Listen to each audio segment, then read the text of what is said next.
여러분 이번 한 주간 너무 바빴기 때문에 사실은 저는 늘 그런 척을 잘 안 하니까요. 막 말씀을 깊게 묵상하면서 설교를 엄청 이렇게 깊게 준비를 하지를 못했어요, 사실은. 그래서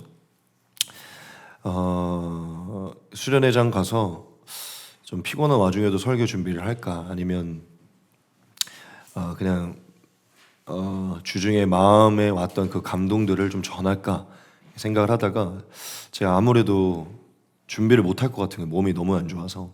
그래서 전하고 싶었던 설교의 메시지가 있었는데 그 설교 메시지를 전체를 준비를 하진 못했지만 그 사실 핵심은 오늘 제가 제목으로 고른 말씀입니다.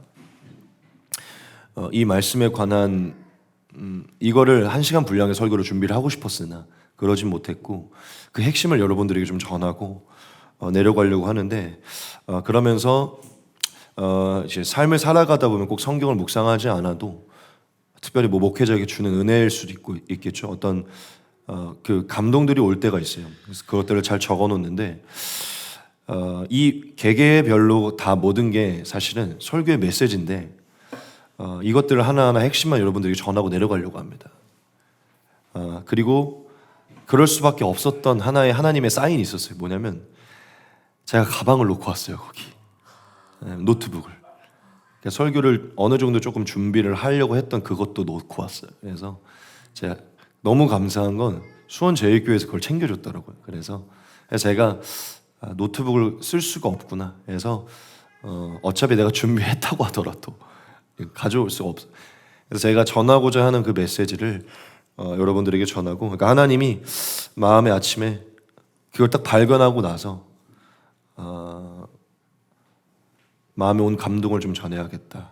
근데 저는 조금 확신하는 게 여러분 이게 은혜가 될 겁니다. 왜냐면 사실 설교라는 거는 이것을 더 길게 풀어내는 것뿐이기 때문에 이게 노른자거든요. 지금 제가 전하는 게. 오늘 제가 5가지를 전할 건데 이 주중에 다 있었던 마음이에요. 5가지를 다 전할 거예요. 이 5가지가 어디서 여러분들이 은혜가 될지 모르겠지만 전 모든 것들이 다 메시지가 되기를 원합니다. 오늘 요한복음 3장 16절은 사실은 제가 처음 전하려고 했던 어떤 그 부분, 그 부분에 관하여서 좀 증거가 되는 말씀이 되기 때문에 골랐고 이 말씀을 갖고 풀지는 않을 거예요. 여러분 말씀 본문을 보면 하나님이 세상을 이처럼 사랑하셔서 아들 예수를 보내셨고 그 예수를 믿는 자가 영생을 얻을 거라 하셨잖아요. 근데 거기서 보면 우리가 이 표현을 되게 중요하게 여겨야 되는데 이처럼 사랑하셨다 그거잖아요. 이처럼 사랑하셨다. 그러니까 그거를 보면 우리가 사실 하나님이 우리를 사랑한다는 것을 인식은 하지만 사실은 자주 잊잖아요. 그러니까 그 말씀 자체를 우리가 조금 다시 봐야 돼요. 이처럼 사랑하셨대요. 이 세상을 진짜 이처럼이라면 그토록 이거 표현적인 거거든요. 뭐라고 표현할 수 없으면 그토록 사랑하셨다 이 표현이거든요. 이처럼 사랑하셔. 아들 예수를 내어줄 만큼.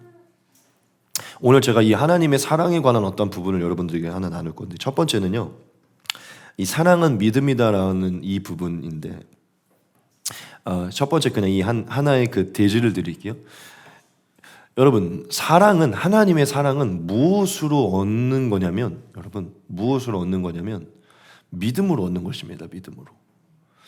조금 다르게 표현하면 하나님의 사랑은 믿음으로 받는 거예요. 이거 되게 중요한 부분입니다. 하나님의 사랑을 받는 유일한 길은 믿음이에요. 자, 이거를 이제 좀 풀어드릴 건데 여러분들에게 질문을 한번 던져볼게요. 여러분 하나님의 사랑을 무엇으로 받을 수 있어요? 예. 지금 제가 이미 답은 드렸지만 한번 생각을 해보라는 거예요. 하나님의 사랑을 무엇으로 받을 수 있을 것 같냐는 거죠. 무엇을 하나님이 하시면 여러분들이 하나님의 사랑을 받았다라고 여길 수 있을 것 같아요? 여러분 하나님의 사랑은 믿음으로 받는 것입니다. 하나님이 행하신 일을 믿음으로 받아들이는 거예요. 그러니까 이렇게 표현하고 싶어요. 여러분들이 하나님의 행하신 일들에 대해서 1 정도 믿으면요, 1 정도 받은 것이에요. 하나님의 사랑에 대해서 3 정도 믿으신다면 3 정도를 받아들이는 겁니다. 여러분들이 믿는 만큼 하나님의 사랑을 받는 거예요. 여러분들의 믿음의 정도가 하나님의 사랑을 받고 있는 정도라는 겁니다. 지금 이해되세요? 그런데 여러분, 이 믿음이 어떻게 생기는지 알아요? 하나님을 알 때 생기거든요. 영생은 하나님과 그 아들 예수를 아는 것이다. 베드로도 아는 지식에서 자라가라 그러고, 온전한 사람이 되기 위해서 믿는 것과 아는 일에 하나가 되어야 된다.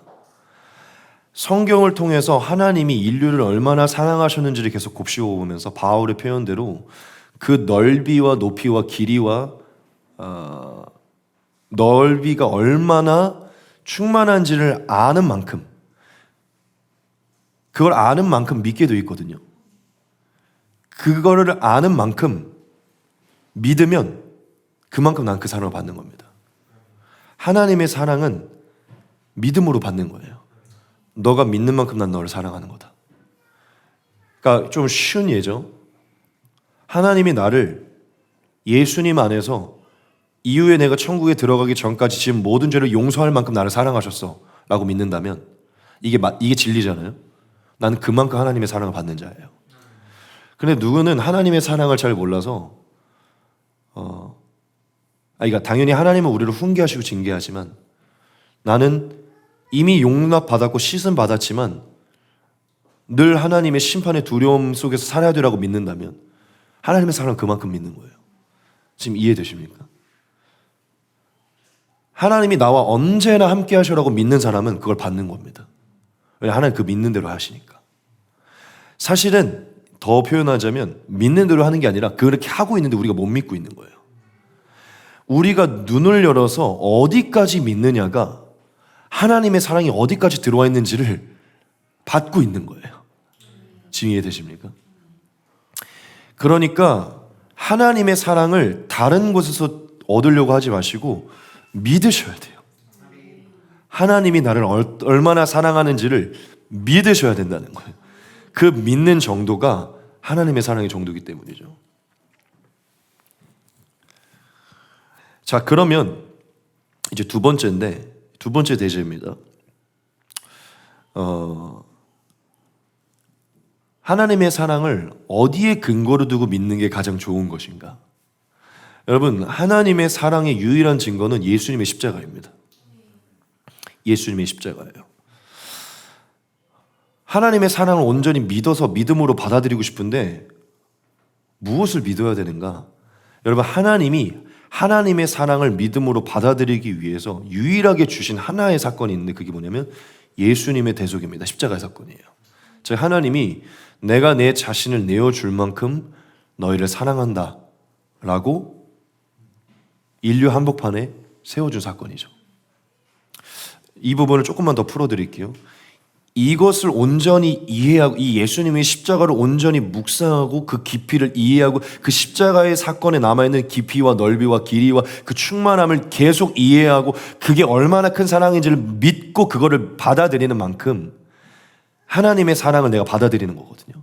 거기에 모든 사랑이 충만하기 때문에 대체 나를 위해 죽었다는 게 무엇인가? 이걸 계속 바라보고 묵상하고 그걸 받아들이는 정도. 제가 무슨 얘기를 하려고 하냐면 여러분, 그리스도인들이 하나님의 사랑을 내가 하나님의 사랑을 받고 있다는 것을 확인하는 지점이 사실 예수님의 십자가에 있지 않고 어디에 있냐면요, 많은 경우 이런 부분이 있어요.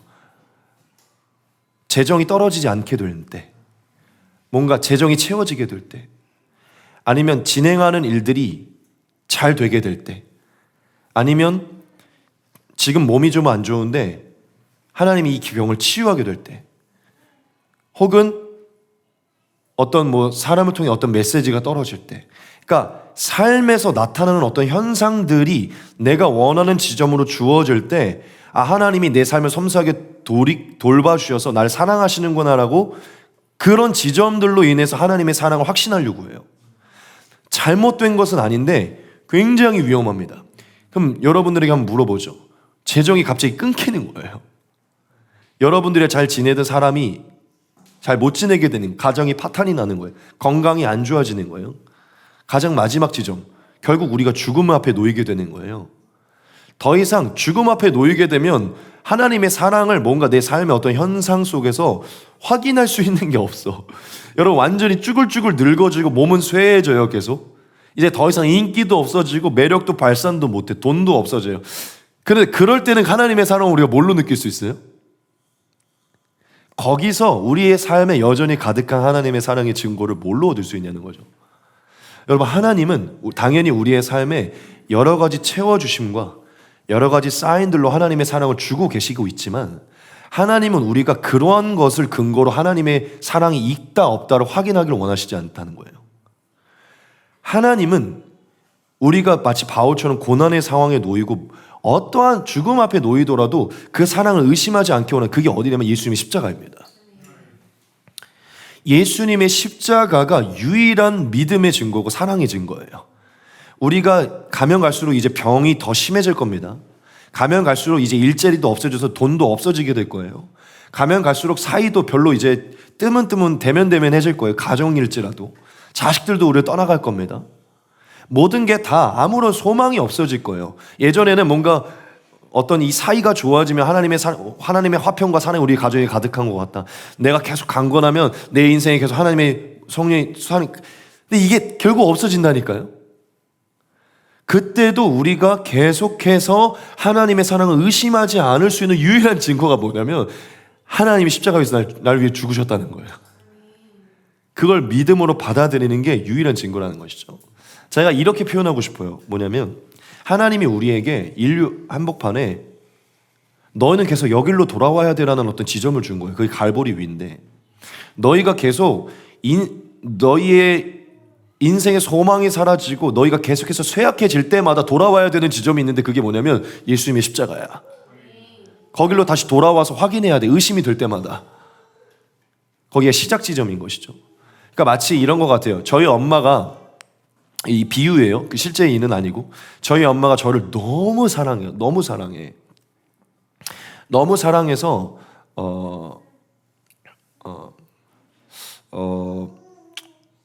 갑자기 이렇게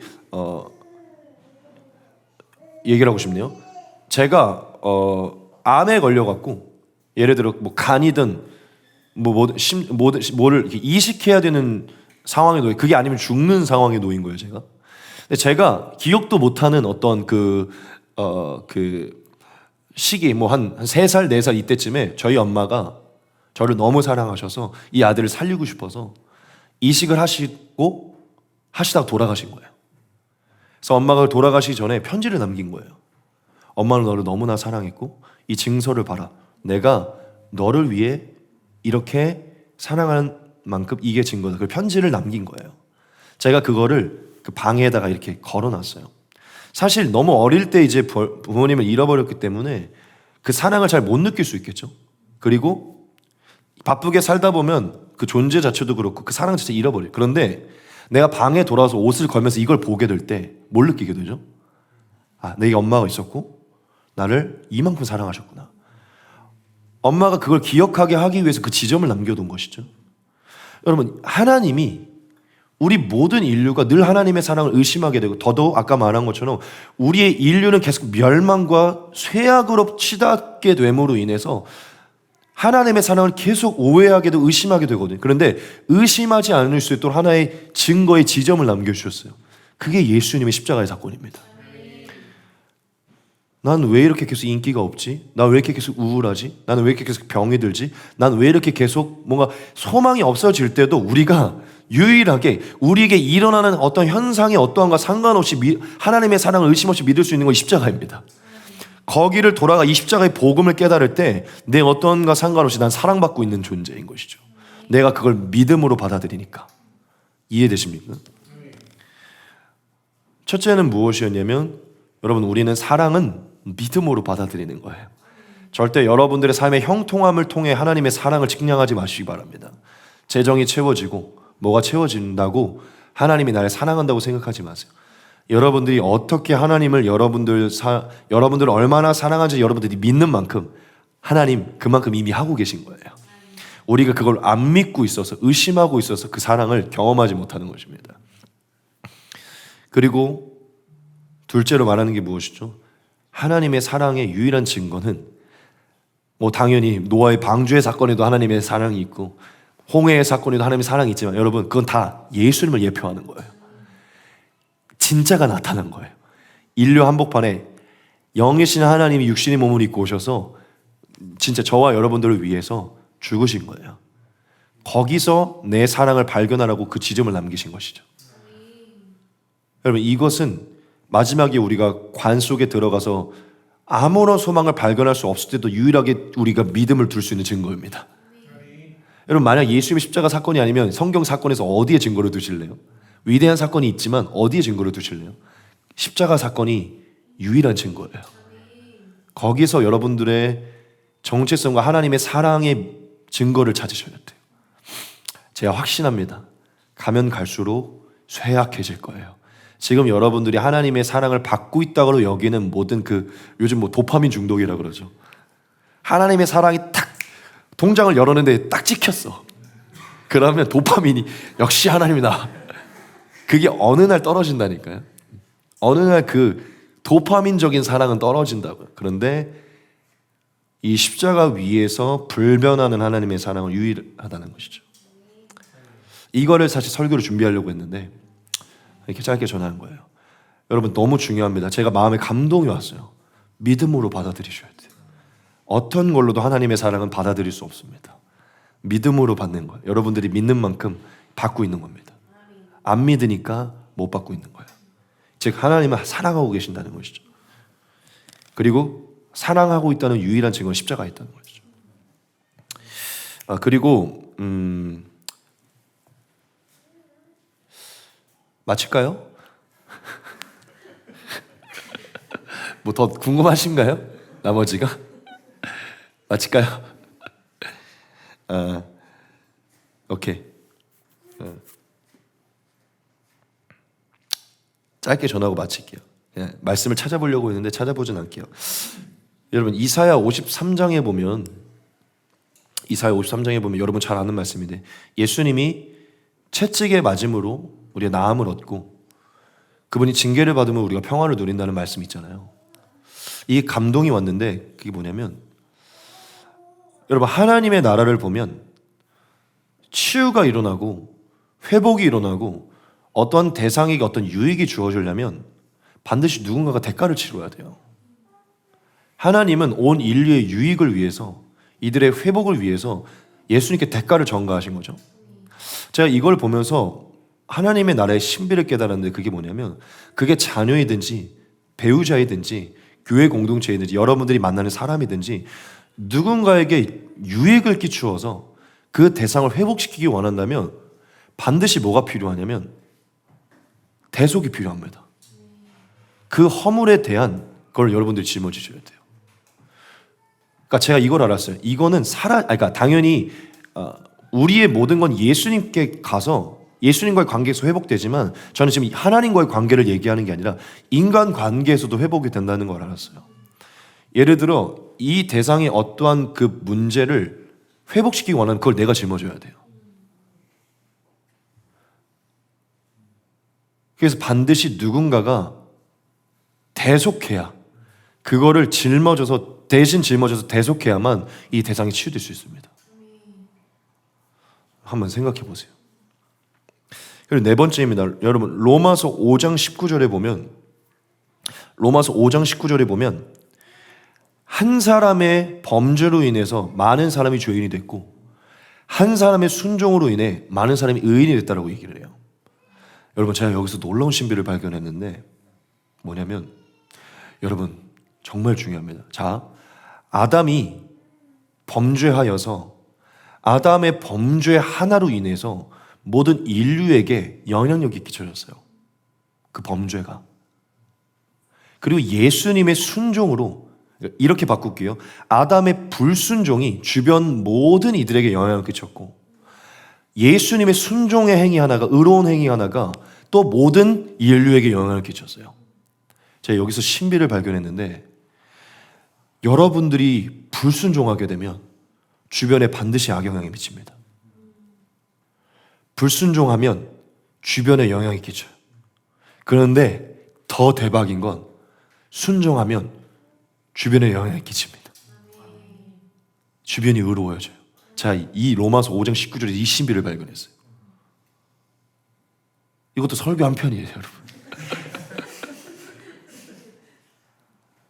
여러분, 제가 이걸 보면서 사실 저희 가족의 어떤 모습이 생각났는데, 사실 저 때문은 아니라고 믿어요. 하나님의 은혜인데, 제가 예수님을 믿고 거듭나서 모든 죄를 끊어내면서 집으로 돌아와서 굉장히 순종의 종으로 살아가기 시작했을 때 저희 집안에 엄청난 성령의 역사가 일어나기 시작했었거든요.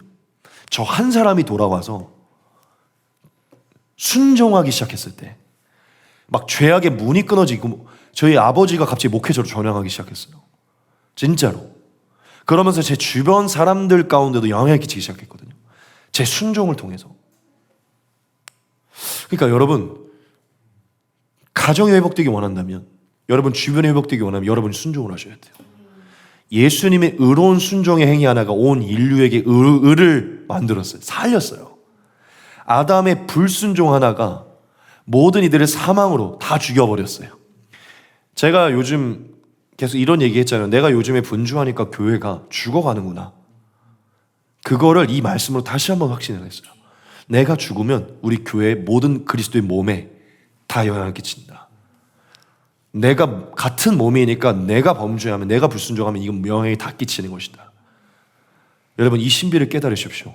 여러분들이 순종하면, 예수님과 같이 의로운 행위 하나를 감당하면 주변이 살아납니다. 여러분을 통해 한국이, 나라가 살아나게 될 것이에요. 여러분, 순종은, 그래서 제가 네 번째 키워드가 뭐였냐면, 순종은 살리고 죽이는 것이다. 순종은 살리고 죽이는 거예요. 순종은 살릴 수도 있고 죽일 수도 있는 거예요. 야, 여러분, 이게 엄청난 신비예요. 엄청난 신비. 예수님이 하신 일입니다. 그럼 세 번째 대지는 좀 한마디로 제가 말씀을 드리면, 누군가의 유익은 반드시 누군가의 대가로 주어진다는 것이죠. 마지막 다섯 번째입니다. 이거는 그냥 진짜 짧게 전하고 마칠게요. 이번 수련회를 드리고 있는데 기도회 가운데 갑자기 이 마음이 들어서 제가 이걸 적어놨는데, 그게 뭐였냐면, 마지막 날 심판대 앞에 서게 될 때, 여러분 옆에 누구만 남습니까? 이슬쌤이 심판대 앞에 설 때 경원지 선 옆에 서 있습니까? 주아랑 유아가 서 있을까? 이토록 아꼈던? 안 서 있어요. 예수님 앞에 이슬쌤은 혼자 서 있습니다. 제욱이 에녹이랑 같이 설 것 같아? 아니에요. 마지막 날에는 에녹이랑 예수님은 1대1로 서게 돼요. 그 심판자 앞에. 제가 무슨 얘기를 하고 싶냐면, 마지막 날에 여러분들이 결혼을 하게 되는 대상은 예수님이에요. 마지막 날에 손잡고 거기에 들어가, 여러분들이 손을 잡아줄, 여러분을 무덤에서 건질 분은 그러니까 누구도 아니에요. 배우자도, 자식도, 가장 친한 친구 누구도 아니에요. 예수님만이 여러분을 무덤에서 끌어내십니다. 그리고 예수님이 다른 사람이 아니라 자기와 결합하게 만들 거예요. 그러니까 마지막 날에는 예수님만 남는다는 거죠. 이게 어제 기도회 하는데 그게 확실하게 보이면서 무슨 마음이 들었냐면, 서강아, 마지막 날에 나만 남아. 여기 있는 모든 사람도 아니야. 너가 뭐에 집중을 해야겠니? 너가 누구에게 집중을 하고 뭐에 집중을 해야겠니? 어제 또다시 더 단순해지는 거예요. 예수님만 사랑하고 예수님의 일에 집중하고 예수님께만 집중하자. 여러분들이 그 감동을 그대로 나누는 겁니다. 그냥 단순히 제가 여러분들에게 예수님만 사랑하십시오, 예수님께만 헌신하십시오, 이러면 이게 여러분 잘 그러니까 너무 듣던 얘기니까. 근데 여러분, 마지막 날을 생각해 보자는 거죠.